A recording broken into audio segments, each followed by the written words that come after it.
So I'm moving along because some of this stuff is sort of every model has it, but I want to move over into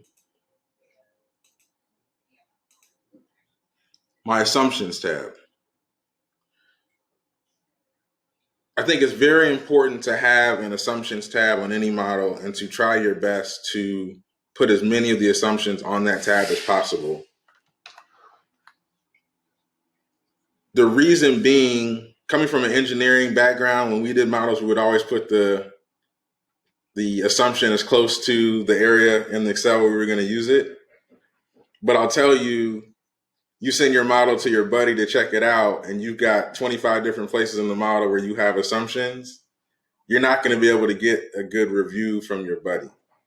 So whether you start with an assumptions tab and then build the other things, or maybe you're building the other things and when you find an assumption, you put it on a single tab, either way, I would encourage it.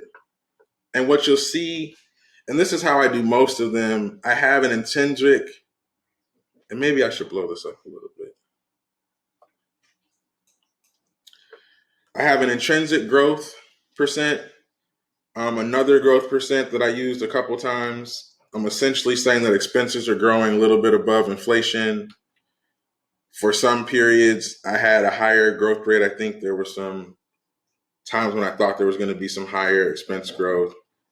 Set an assumption for payroll tax, income tax, gross margin on a business that was growing, gross margin on another business that was growing, and then some salary information here.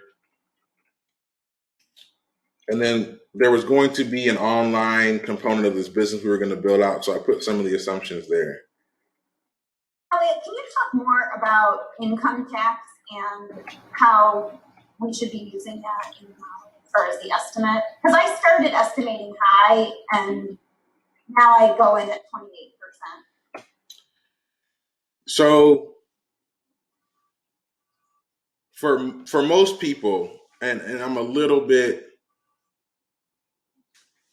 making it, this is a bit more complex than what you need to get a deal done. So this is a bit more advanced. The reason why 28% minus 35% would matter is to cash flow, so to your return. It won't impact your EBITDA number, and that's what the bank's going to be looking at from a covenant perspective. So for me, I've used 28, I've used 35. I've tried to research what I thought it was going to be to get a more accurate number.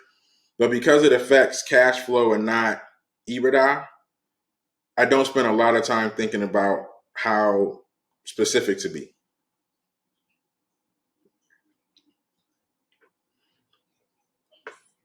Also, tax regimes change, so it's not a constant. It's a variable that does move.